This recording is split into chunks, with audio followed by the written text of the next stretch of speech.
Estimados estudiantes de Fundamentos de Física, esta sería la tercera tutoría del curso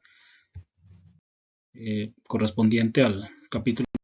Pues como siempre, soy el profesor Carlos Arguedas y estaré acá para llevar a cabo la tutoría. Recuerden que si tienen dudas, las hacen saber por el entorno de Moodle o por Teams. Pues bueno, es el capítulo 3. Este capítulo corresponde a cinemática en 2 dimensiones y vectores. Vamos a empezar con la parte de vectores, pero aclarando, bueno, ya habíamos visto en el capítulo 1 lo que son las cantidades escalares. Son cantidades descritas por un número y una unidad. Es decir, estas cantidades no requieren de una dirección para determinarse, ¿verdad? Algunas cantidades escalares son la masa, el tiempo, la distancia, el trabajo, la potencia. Son cantidades escalares. Además, una característica que tienen las cantidades escalares es que se suman algebraicamente. Veamos este ejemplo. Tenemos 2 metros más 6 metros. Acá la distancia total serán 8 metros. Es decir, se suman como números normales. Tengo un número más una unidad. Eso sería una cantidad escalar. Luego tenemos las cantidades vectoriales, que acá sí son cantidades que poseen magnitud de dirección y sentido. Es importante que para describir una cantidad vectorial siempre se requiere una dirección. Es decir, algunos vectores, por ejemplo, son la velocidad, que aquí tenemos un ejemplo, por ejemplo, 10 metros por segundo, 36 grados, tiene magnitud, la magnitud, que sería el valor numérico, es decir, 10 metros por segundo, y además tenemos una dirección, en este caso serían 36 grados. La aceleración, la fuerza, la cantidad de movimiento, y este que tenemos acá, el vector A, 5 metros, eso sería un desplazamiento. Tengo magnitud más dirección. Entonces, una cantidad vectorial requiere de ambas variables para estar escrita completamente. Luego, lo que son las componentes de un vector. Bueno, los vectores tienen proyecciones en los ejes X y Y. Hacemos esto para que el análisis vectorial sea muchísimo más sencillo. Entonces, recurrimos a cuestiones conocidas, como por ejemplo, vemos que aquí tenemos un triángulo recto, y entonces habrá un ángulo, que aquí estaría. Vamos a tener un cateto adyacente a ese ángulo, y vamos a tener un cateto opuesto al ángulo y una magnitud, es decir, una hipotenusa, que sería el valor del vector. El vector lo vamos a representar con una letra más una dirección. Eso sería un vector. Entonces ese vector va a tener una componente en el eje X, una proyección en el eje X y una proyección en el eje Y. Y aquí va a formar un ángulo de 90 grados. Y esas proyecciones las podemos calcular a través de métricas conocidas por nosotros desde cursos anteriores de matemáticas. Por ejemplo, la componente X y Y del vector la vamos a calcular de esta forma. Por ejemplo, ustedes saben que seno era cateto opuesto sobre hipotenusa y coseno cateto adyacente sobre la hipotenusa. Entonces vamos a utilizar esas expresiones para calcular cuánto es la componente X y la componente Y de un vector. Si despejamos acá coseno de AX sobre AX cateto adyacente sobre hipotenusa, y seno va a ser AY, es decir, cateto opuesto sobre hipotenusa, y despejamos y obtenemos que AX es el valor de A, es decir, de la magnitud del vector por el coseno del ángulo, y AY será el valor de A por el seno del ángulo. Entonces así obtendríamos las dos componentes de ese vector. Muchos de los problemas los haremos de esa forma.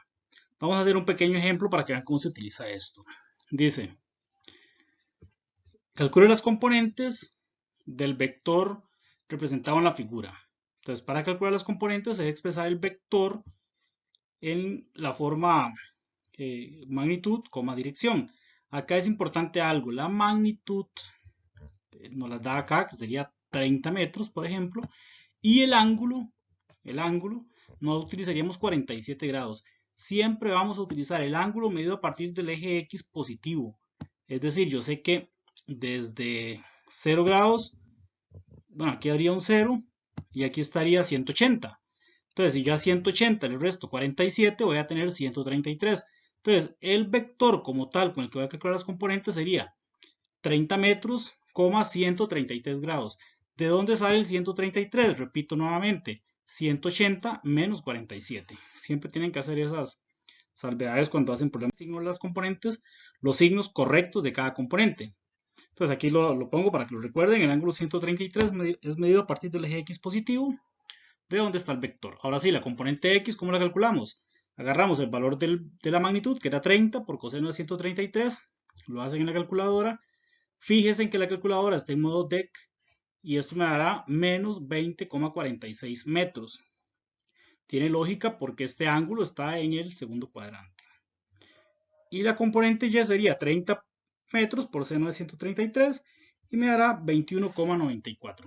Eso lo hacen en la calculadora. Pueden ustedes comprobar que realmente den esos valores. Así también se dan cuenta si la calculadora está en el modo correcto o no.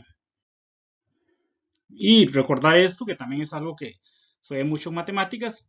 Tenemos 4 cuadrantes. Tenemos el primer cuadrante, que en el primer cuadrante tanto X hacia la derecha positivo, Y hacia arriba positivo, pues positivo y positivo. Vamos al segundo cuadrante. En el segundo cuadrante vemos algo. Esto nos sirve para saber si las componentes que calculamos están correctas. X hacia la izquierda, negativo. Y hacia arriba, positivo.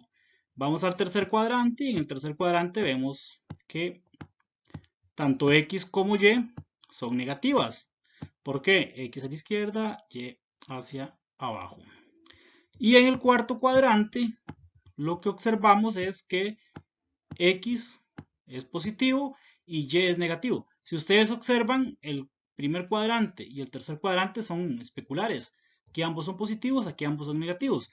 Veamos qué ocurre en el segundo. X era negativo, en el cuarto X es positivo.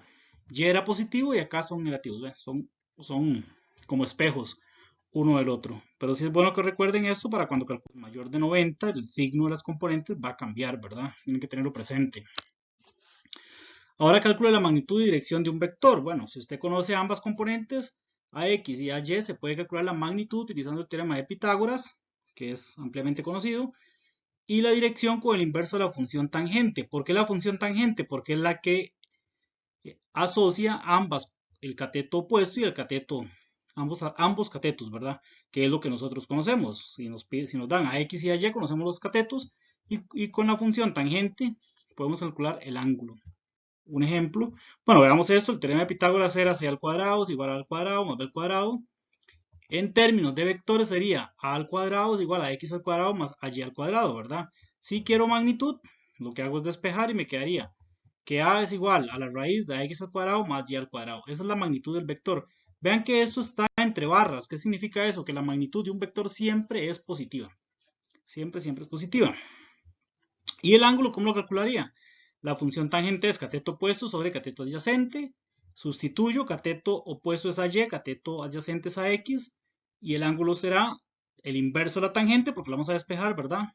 El inverso de la tangente de AY sobre AX. Eso es la dirección del vector. Recuerden que la dirección del vector siempre se mide a partir del eje X positivo. Y además que los signos de las componentes me dicen en cuál cuadrante se encuentra determinado vector. Siempre recuerden ese dato. Tenemos un ejemplo. Ese ejemplo, calcule la magnitud y dirección del vector A, que tiene las componentes AX 78,4 metros y AY 63,6 metros. Entonces, la magnitud, agarramos la ecuación que ya vimos, sustituimos los valores, 78,4 es X, 63,6 es Y, hacen la operación matemática y eso me da 100,95 metros. Ahora sí, el ángulo. Hago el inverso de la tangente de AY sobre AX, 63,6, 78,4. Hacen el ángulo y obtenemos 39,05. Ahora sí, el vector cómo se expresa. A es igual a 100,95 magnitud, 39,05 dirección. Ese es el vector. Tiene tanto magnitud como dirección. Vamos a hacer otro ejemplo y se calcula la magnitud de un vector cuyas componentes son AX 18,6 y AY menos 23,5. Sustituimos los valores y vean que la magnitud obviamente me va a dar positiva, eso lo dije antes, ¿verdad? Pero vean lo que ocurre con el ángulo. Cuando ustedes hacen el ángulo, me va a dar un valor de menos 51,64. En este caso, el ángulo no es el ángulo que debería utilizar. El ángulo en el cuadrante en el cual se ubica, ¿verdad? ¿Cómo lo hacemos? Con los signos de las componentes. Y luego medimos todo el valor del ángulo hasta donde se encuentra dicho vector. En este caso sabemos que todos los 4 cuadrantes miden 360, le restamos 51,64 y obtenemos la dirección, que en este caso nos dará 308,36. Entonces, nuestro vector sería 29,97, 38,36 grados. Tengo ambos valores. Entonces, ¿para qué utiliza las componentes 1 en este caso? Para saber en dónde está ubicado nuestro vector, ¿verdad? Ahora vamos a hacer algo que muchos problemas de vectores se hacen de esta forma, que es la suma de vectores por el método de las componentes. No es el único método que hay, pero es el que vamos a ver. Entonces, para sumar dos o más vectores utilizando el método de las componentes, vamos a seguir algunos pasos. Y si quiero que lo hagan de forma ordenada cuando hagan un problema y verán que no será complejo o será menos complejo. Entonces, para expresar, lo primero va a ser, usted le va a dar cierta cantidad de vectores, primero los va a expresar como vectores. Cuando me refiero a vectores es dar una magnitud y una dirección. Eso se llaman coordenadas polares. Luego calcular las componentes x y y de cada vector con las ecuaciones que ya vimos anteriormente, ¿verdad? Ax es a por el coseno de zeta y ay es a por el seno de zeta. Es lo que ya habíamos visto. Ahora sí, el tercer paso sería sumar todas las componentes x para obtener una resultante en x, es decir, todo lo que es x sumo con x y luego todas las que son componentes y las sumamos con y. De esa forma vamos a obtener una resultante en el eje x y una resultante en el eje y, una sumatoria de ambas coordenadas. Luego que tenemos las coordenadas, lo que vamos a hacer es calculamos la magnitud del vector con rx al cuadrado y ry al cuadrado. Vean que esto es exactamente como veníamos haciéndolo ahorita con el ejemplo que les dije de Pitágoras. Es exactamente lo mismo. Y el ángulo lo vamos a calcular con el inverso de la tangente de ry sobre rx. Si ustedes ven, lo que estamos haciendo es combinando ambos ejemplos anteriores. Y vamos a hacer un ejemplo. Dice, obtenga la suma vectorial de los vectores de la figura. Entonces, el primer paso les decía que es expresar como vectores. Pero ustedes siempre tienen que ver algo. Recuerden que el ángulo, como les dije, se mide a partir de x positivo. Entonces, el primer ángulo será esto que está acá. Segundo ángulo será todo esto hasta el vector, es decir, 180 menos 35. Y el siguiente ángulo será desde 0 hasta donde está el vector. Quiere decir que será 180 hasta acá más 22. Entonces serán las direcciones correctas. Entonces siempre el siguiente paso entonces será vectorizar los tres vectores que tenemos. Me quedará 30 metros, 30 grados el vector A, 40 metros, 125 grados el vector B y 25 metros, 202 grados el vector C. El segundo paso, según lo que les dije antes, ¿verdad? Sería calcular todas las componentes x y y de cada uno de los vectores. Entonces a x lo hacemos con las ecuaciones. 30 metros coseno de 30 me da 25,98. La componente y, 30 metros por el seno de 30 me da 15 metros. El vector b, 40 metros por coseno de 125.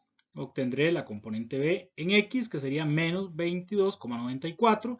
Está en el segundo cuadrante, lo cual tiene mucha lógica, ¿verdad? El vector y sería 40 metros por el seno de 125. Habíamos visto que según los signos ahí y era positivo. Pasamos con el siguiente vector, que sería el vector C, que sería 25 metros, coseno de 202, 180 más 22, me da menos 23,18. Y el C, 25 por el seno de 202, me da 9,36 negativo. Ambas son negativos porque se encuentran en el tercer cuadrante. El paso que les había dicho que hacíamos era calcular las resultantes en cada uno de los ejes. Resultante en X, sumo todas las X. 25,98 menos 22,94 menos 23,18 y obtengo menos 20,14. Esa es la resultante en el eje X. La resultante en el eje Y sería 15 metros más 32,77 más menos 9,37. Digo 36. Las componentes sí se suman algebraicamente porque son números normales, no son vectores. Las componentes no son vectores. Eso es importante recalcarlo siempre. Y la resultante en el eje Y me da 38,41 metros. Una vez que obtengo las resultantes, voy al quinto paso, que era calcular la magnitud con Pitágoras, que sería menos 20,14 metros al cuadrado, más 38,41 metros al cuadrado. Esto me da una resultante de 43,37 metros. Ahora voy con la dirección, que sería con el inverso de la tangente de y sobre x, y me da menos 62,33. Entonces, el vector lo podrían expresar 62,86 menos 62,33. yo les dije que lo correcto es expresar el ángulo a partir del eje X positivo. Entonces, en este caso, el vector se encontraría en la siguiente, vea, X negativo y Y positivo se encuentra en ¿cuál cuadrante? Bueno, se encuentra en el segundo cuadrante. Entonces, el ángulo negativo está por detrás del vector. Quiere decir que nuestro vector más o menos está como por acá, ¿verdad? Bueno, está todo mal dibujado. El ángulo que obtuvimos es este. Entonces, el vector estaría desde acá, es decir, 180 menos 62,33, que me da 117,67. Ese sería el vector, la suma del vector A, B y C. Esa es una suma vectorial. Vean que es muy distinta a la suma escalar, ¿verdad? El siguiente tema es movimiento de proyectiles. Entonces, el movimiento de proyectiles, uno podría decir, es cuando tiene una trayectoria de esta forma, ¿verdad? Eso es un proyectil. Es un movimiento parabólico o movimiento de proyectiles, es un movimiento en dos dimensiones. En el eje X el cuerpo se mueve con velocidad constante, es decir, tiene un movimiento rectilíneo uniforme. Y en el eje Y presenta velocidad variable y una aceleración constante, es decir, es un movimiento rectilíneo uniformemente acelerado. Entonces es la combinación de ambos movimientos. En el eje X no hay aceleración, en el eje Y hay aceleración. Una aceleración debida a la gravedad. Entonces aquí hay un ejemplo, es al realizar un centro de un partido de fútbol, el balón sube, hace algo así, y luego vuelve a caer. ¿Por qué cae? Por efecto de la atracción gravitatoria. Y esto es lo que llamamos movimiento de proyectiles o movimiento parabólico. Vean esta imagen que está acá, por ejemplo, él tira una bola, la bolita empieza a subir, a subir, a subir, llega a un punto de altura máxima, aquí en la altura máxima ocurre algo importantísimo. ¿Qué es lo que ocurre en la altura máxima? Que el objeto hace que su velocidad en Y es 0. La velocidad en Y es 0. Pero él se sigue moviendo en X. Entonces sigue moviéndose porque en X tiene velocidad constante. Entonces vean la imagen.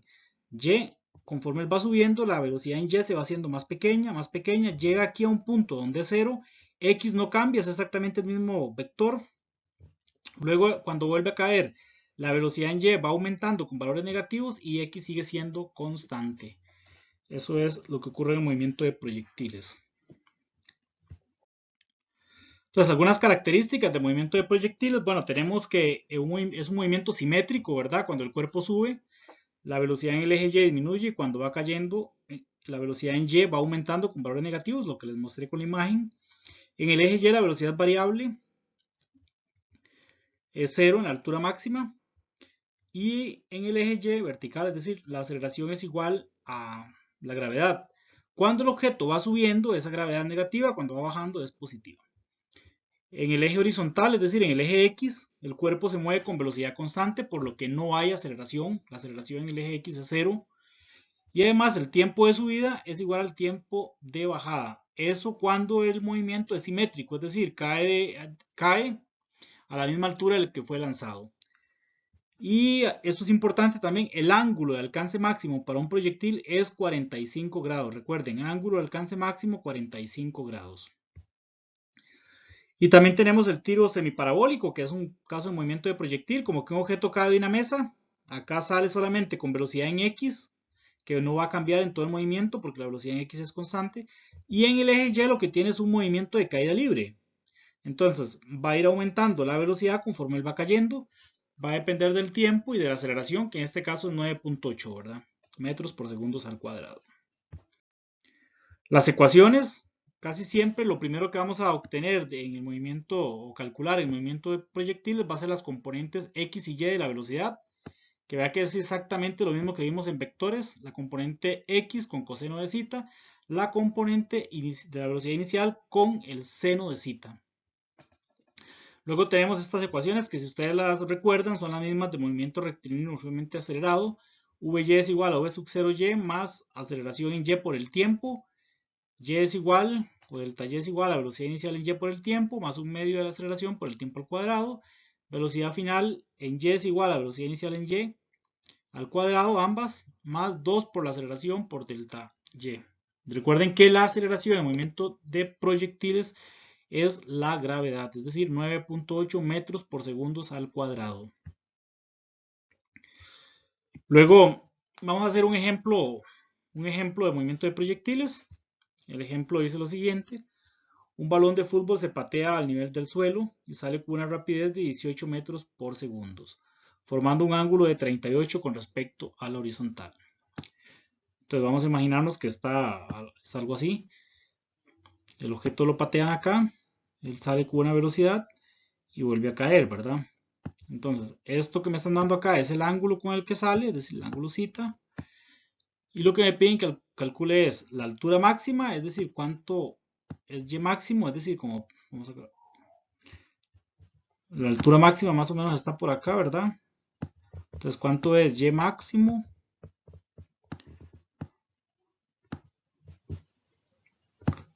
¿Cuánto es la altura que él hace? Luego me piden cuánto es el tiempo de vuelo, es decir, todo el tiempo en llegar acá. Ya hemos visto que si él tarda un segundo en llegar hasta la altura máxima, tarda un segundo en caer porque es un movimiento simétrico, les decía hace poquito. Y el alcance horizontal en realidad es todo esto, ¿verdad? Lo que él hace en X. Desde acá hasta donde termina el movimiento. Es decir, cuánto valdría esta distancia. Eso es lo que me están pidiendo que calcule.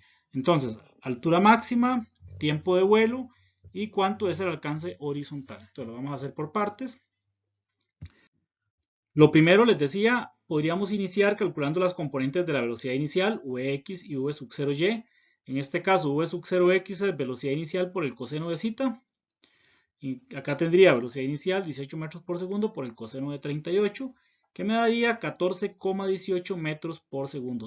Recuerden que este valor de velocidad es constante, ¿verdad? ¿Por qué es constante? Porque en el eje X, como les dije, no hay aceleración, tiene un movimiento rectilíneo uniformemente acelerado. Este valor en todo el movimiento va a ser constante, es decir, exactamente el mismo. Constante, no cambia. Recuerden eso siempre. Y V sub 0y va a ser el valor de la velocidad inicial, 18 metros por segundo, por el seno de 38. Y ese valor es 11,08. Recuerden que ese valor, conforme el objeto va subiendo, el balón va subiendo, va a ir disminuyendo hasta que llega a 0 en el punto de altura máxima. Esto es muy similar al movimiento, es una combinación de movimiento rectilíneo, le decía, con movimiento de caída libre. De esa forma. Entonces, en la parte A me piden que calcule la altura máxima. Entonces, ya les dije, bueno, buscamos la ecuación, la que me sirve es esa. Es la ecuación que tiene todo lo que yo tengo, ¿verdad? En la altura máxima la velocidad es 0, entonces la velocidad final es 0. Reagrupo todo esto, como el objeto va hacia arriba, la gravedad es negativa. Coloco el signo por altura máxima. Despejo altura máxima. Como velocidad inicial está de este lado, lo pasamos del otro lado al igual, negativo. Y 2 por g está multiplicando, lo pasamos abajo a dividir. Menos con menos se me cancela, se vuelve positivo. Y lo que me queda es que la altura máxima es igual a la velocidad inicial en y sobre 2 por la gravedad. De hecho, esta ecuación es una generalidad. Si le piden altura máxima y conocen esos datos, siempre utilizarán esta ecuación. Esa es la forma de obtenerla. En este caso tendría 11,08 metros por segundo al cuadrado sobre 2 por 9,8 y me da que la altura máxima son 6,26 metros. Ese es hasta donde llega el cuerpo. Entonces vean que lo que hacemos es suponer cosas sabiendo de que el objeto va hacia arriba, la gravedad negativa, y todo el resto se resuelve de esa forma, ¿verdad? En la parte B lo que me piden es que calcule cuánto vale el tiempo de vuelo. Yo puedo calcular cuánto es el tiempo hasta llegar a la altura máxima y eso lo multiplico por 2 para obtener el tiempo de vuelo. Entonces, con la ecuación de velocidad final es igual a velocidad inicial en y menos gravedad por tiempo, puedo calcular el tiempo. Despejo el tiempo, recordando de nuevo que como llega a la altura máxima, la velocidad final es 0, ¿verdad? Es 0. Entonces despejo, esto pasa al otro lado, negativo. Y como va subiendo, la gravedad negativa y me queda menos v sub 0y sobre gravedad por tiempo.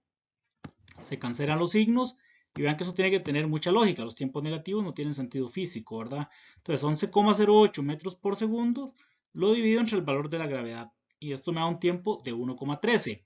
Ese tiempo de 1,13, si esto es simétrico, les decía, es el tiempo en llegar hasta acá, hasta la altura máxima, hasta este punto de acá. Entonces, si yo multiplico ese tiempo por 2, voy a obtener cuánto es el tiempo que tarda en caer. Entonces, 2 por 1,13 me da el tiempo de vuelo, que es 2,26. ¿Qué es el tiempo de vuelo? El tiempo en que el proyectil está en el aire. Y luego me piden el alcance X. El alcance X, como les había dicho antes, es esta distancia de acá en X. Entonces, simplemente agarro esta ecuación, X es igual, muchas veces se le llama R también, o alcance, ¿verdad? Yo le estoy poniendo X porque es en X, pero también se le llama R, es igual a velocidad inicial en X por el tiempo de vuelo. Recuerden que la velocidad inicial ya la habíamos calculado en X, que era 14,18 metros por segundo. Lo multiplico por 2,26 segundos y obtengo el alcance, que en este caso nuestro es 32,05 metros. Vean que estos problemas se van resolviendo paso por paso, es combinar dos movimientos. Lo que hay que hacer es ser muy ordenado, tener en cuenta las consideraciones que les dije y los problemas no son tan complejos. Recuerden la cuestión de la gravedad, si va hacia arriba es negativo, si va hacia abajo es positivo. La velocidad, cuando él va subiendo, va disminuyendo, llega a cero en la altura máxima, empieza a caer con valores negativos y llega a este punto con la misma magnitud de la velocidad, pero con un signo negativo. En el eje Y, en el eje X, el valor de la velocidad nunca cambia, permanece constante. Esas son las consideraciones que deben tener en el movimiento parabólico o movimiento de proyectiles. Como les dije, cualquier duda que tengan, me escriben y entonces estoy para ayudarlos. Espero que la tutoría sea de gran ayuda para el curso y